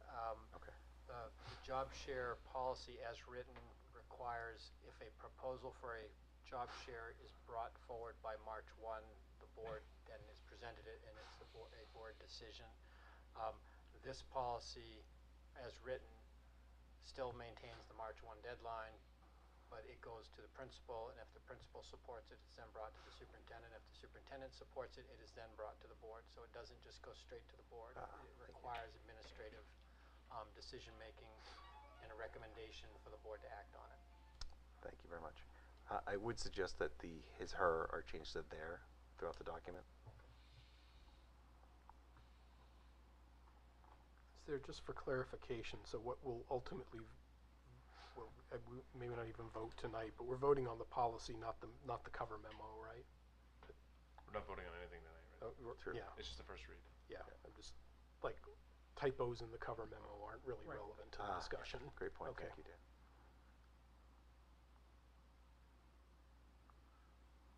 I'm sorry, I was actually reading I'd read the memo. No, that's the proposed. The memo includes the proposed policy revisions. Yeah. Todd, Yes. I have a question. So is the deadline to the principal by March 1st? But it also says to you by March 1st, so. The request has to be made by March 1st, and so. To you.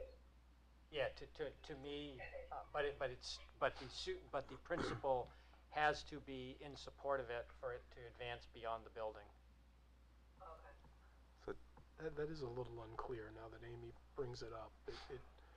So they would need the principal's approval prior to March 1st so it could get to your desk by the 1st of March? Right, that's Yeah. where I'm confused, Yep. because if it's the same date, then if he Yep. That's a gets good it catch. on March 1st, but he has.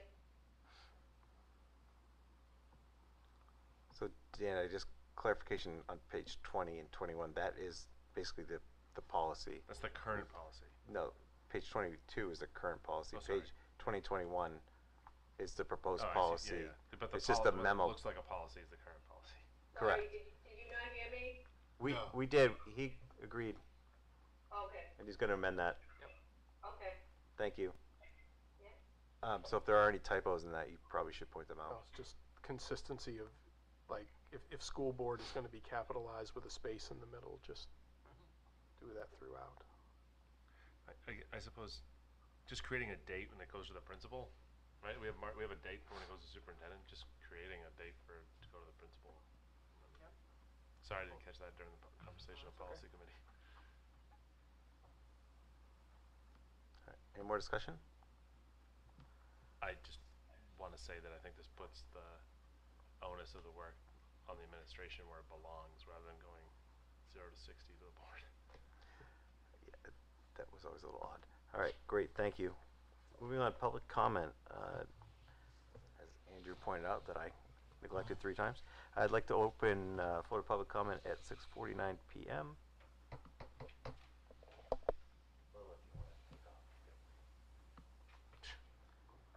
And seeing no public comment, we will close the floor at 6:49. Next up, have a good night, Lil. Night. Thank you very much. Next up, we have action items. Seek a motion to approve the transfer of funds from the Capital Reserve Fund. So moved. Second. I hadn't finished, but that works. Oh, for me. I'm sorry. No, no. Hey, I think we got to the point, so that's fine. I Any want to get discussion? back. I want to get home before the snow. Absolutely. Are we have to school tomorrow? Snowpocalypse. Is it the rain? Is there any more discussion? No. All in favor, please say aye. Aye. Passes 5-0, excuse me. We need to approve the warrant, so let me go back to that. Seek a motion to approve, I think the entire, all of them, Article 2 of the warrant as presented. So moved. Oh, Second. 1, 2, 3, not at second. All right, I assume someone's recording that because I can't record each one. So, motion by Phil and a second by Dan. No, opposite. Opposite, okay. Motion Dan. by, Thanks, Phil. thank you very much. Any discussion? All those in favor, please say aye. aye. Seek a motion to approve Article 3 of the warrant as written. So moved. Motion by Mr. Hemaker. Second by Mr. Nazaro. Any discussion? All those in favor, say aye. Aye. Aye. Dan, did you say aye? You did, thank you. Yes. Seek a motion to approve Article 4. We don't need a vote on Article 4? No. All right. Oh, it's No, only, we don't. it's by law. Thank you very much, Amy. Seek a motion to approve Article 5, raise and appropriate money to the School Improvement Capital Reserve Fund as written. So moved. Motion by Mr. Hemaker, second by Amy Tilton. Any discussion? All those in favor say aye. Aye. No more discussion, please. Seek a, What about the rest of the vote? oh, Hold on, how many, was that? There was unanimous? 3. That was, oh, it was 3? I heard 3. Oh, so can we get a re-vote on that? All those in favor of Article 5 is written? Aye. Aye. Okay. Any opposed? Nay. Nay. You flip-flop. 3 to 2? Is that what Yeah. you Yeah. Yes. So that does go on the warrant. It is in front of the voters. So everyone's aware of that. Article 7, seek a motion to approve Article 7 is written. So moved. Second. Motion by Mr. Nazaro, second by Mr. Smith. Any discussion? All those in favor, please say aye. Aye. Any opposed? Aye. Sorry, any opposed? No, hearing none. Amy, you were in favor? Okay. Article 7, second Article 7. We're going to change it to Article 8, I presume. Okay, no, yeah. All right, thank you very much. All right, the warrant has been approved. Thank you very much. We have a final. Can I suggest you just vote on it in its totality now, warrant approved as written, just so we have the whole thing? Because a couple of them we just discussed, but you approved the individual ones requiring it, but there's multiple articles that we didn't officially vote on, so it'd be great to just approve the whole warrant as one big thing. Absolutely. And the correction to Article 8. Thank you. I'd seek a motion to approve the overall warrants as presented with the corrections in numbering to Article 1 and Article 8. So moved. Second. Motion by Mr. Nazaro, second by Mr. Smith. Any discussion? All those in favor, please say aye. Aye. Any opposed? Amy, you were an aye on that? I said aye. Sorry, I didn't hear you. Sorry. No, you're fine. So you did say aye to the warrant? Yes. Okay, thank you very much. We have the final calendar. If I could just speak to that real quick, because I Yes, sir. apologize, when we published the calendar, what we were trying to do was to show that by state law, you have to have 5 snow days factored into your calendar, and we were trying to show that, and the way we did it was a little bit confusing. So Patty did send out a modified version that makes it very clear that the 13th is the last day if there are no snow days, and the 20th is the last day if we use all 5 snow days. And if Andrew's correct, we'll have one tomorrow, right? I'm in favor of the calendar with the one correction that we removed the early release on the 26th of June. You don't think we need that? We can certainly have an, that's fine. If you want to have an early dismissal day, on a day with no school, we can do that. Is there any I'm in favor of the calendar as well. But like those blue days that say 5 snow days, like maybe people intuitively know it, right? But like maybe it's like snow day makeup days or something, like some way to make it. Yeah, I mean, we were trying to, basically you have to account for 5 days. What I don't want to happen is we post that the last day is the 13th. We have 5 snow days, and all of a sudden everybody's off on vacation, and the last 5 days of school we don't have any students there. Yeah. So it's wanting to just be clear that worst case scenario, the last day would be the 20th. Best case scenario, the 13th. Yeah, I'm in favor of the calendar. I guess it's the label of 5 Yep. snow days there that maybe that we can be clear, but I don't think Yep. that impacts my voting for the calendar. I can definitely work to make it clear, and yeah, we can work with the language. As you know, we made a change this afternoon trying to make it clear, and it's trying to take into account everybody's interpretation. I know what it means, but the outside world, making sure they do. And this is in alignment with SST and all that. Yep, this is the calendar that brings us to 10 conflicts total for the entire thing, which is within the state standard. And I'd like to point out, I sat in on the SST meetings, the broader meetings where the superintendents at least commented on them creating this calendar. And I'm pretty sure after this, they're going to start addressing issues in the Middle East. So, yeah. It's in our time. Are we talking about the World Cup or? just trying to get everyone to agree. All right, I'd seek a motion to approve the 2023-24 school year calendar final draft with the tiny amendments as suggested. So moved. Second. All right, motion approved by Mr. Hammaker, second Mr. Nazaro. Any discussion? All those in favor, please say aye. Aye.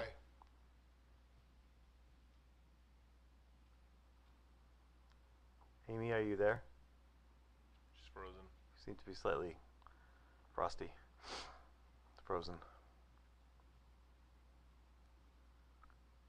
Oh. I'm sorry, Amy. I don't know if you heard. We were. Hi. Thank you. Hi. Okay. Thank you. You were frozen briefly. Yeah, I was frozen. Seek a motion to approve policies, second reading policies JFABD and JFABE. And just to remind you, these were, this is the, we originally had one policy for homeless and foster care students. Erica McNeil, who was our homeless liaison, she reviewed them. But the New Hampshire School Board Association recommends separating the two. So basically these two policies are what's recommended by the New Hampshire School Board Association, one for homeless and one for foster students. Thank you very much. So moved. I'll second. Oh, Oh, I'm sorry. no, go ahead. Motion and a second. Any discussion? All those in favor, please say aye. Aye. Hi. Thank you. Seek a motion to approve the December 1st public and non-public meeting minutes. So moved. I'll second. Motion by Dan, second by Andrew. Any discussions or corrections? Yes, one. This is on bottom of page 3 into the top of page 4. We were talking about, or I was talking about Article 5, not Article 3, in terms of the one that I had heartburn with. I just noticed that too. Yep, so that's in two different places, I think. Yep. Thank you very much. All right, any further corrections or discussions? All those in favor of approving the minutes, please say aye. As amended, right? As amended. As amended. Aye. Aye. Someone have the, oh my gosh, I do.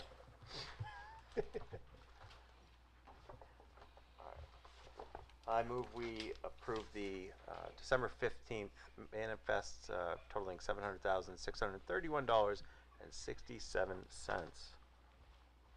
Second. Any discussion on the manifest? I need someone to sign those, please. Sorry, apologies. All right, all those in favor, please say aye. Aye. Passed. We have a couple generous donations. Todd, would you mind going over this? So we've received 2 donations, one from B. Miller from the Richard L. Miller estate for $12,000 for a fence around the gardens over at the elementary school. So it's a wonderful gift, and I know Nancy Miller PE is very thrilled about it because it really brings some containment to the garden space. So that's a wonderful gift. And then we also have a donation of $852 from Hannaford to help for the Help School program.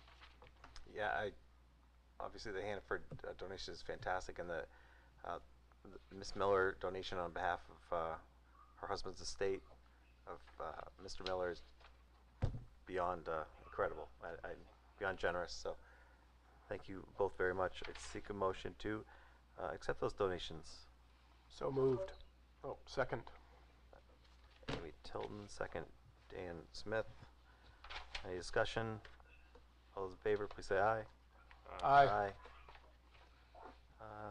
We have any personnel matters? We have one. No. Thank you very much. I am pleased to report that we were able to fill our last speech language pathologist position through just sheer luck. Catherine Wells became available. She actually, just to give you an idea of the kind of person she is, she just finished hiking the Appalachian Trail, and she's a multi-sport athlete, does triathlon, amazing, driven person. But she had taken the last 6 months off to do that hike, and so she came back into the job market, and we had an opening, and we interviewed her. Just a remarkable educator. She spent 5 years in Northwood as a speech language pathologist. In fact, Erica McNeil was involved in hiring her over there. So just before Erica left, she hired her there. So very excited to bring her in, and she will be hopefully getting started very shortly and be able to start providing services to students after the new year. Great, thank you very much. I seek a motion to accept the hiring of Ms. Wells. So moved. Second. Motion by Phil, second by Dan. Any discussion? All those in favor, please say aye. Aye. All right, we have no non-public meeting items for tonight. Does anyone have any items for the next agenda they'd be interested in having included? Well, again, if Jamie can come and talk to us a little about Thank you very much for reminding us. just sort of the overall athlete. I mean, it goes a little even beyond athlete safety, just gym class, student safety. How are we, keeping kids safe in sports? Yeah, absolutely. Thank you all for putting up with some of my faux pas this evening. The next school board meeting will be on January 5th, 2023. Tomorrow at 12:15, there will be some video shoot going on. Actually, maybe here, if anyone's interested in coming down and being part of a video shoot. Please feel free to join us. With that, I'd seek a motion to adjourn. So moved. I'll second. Motion to adjourn by Phil, second by Andrew. All those in favor, please say aye. Aye. Aye.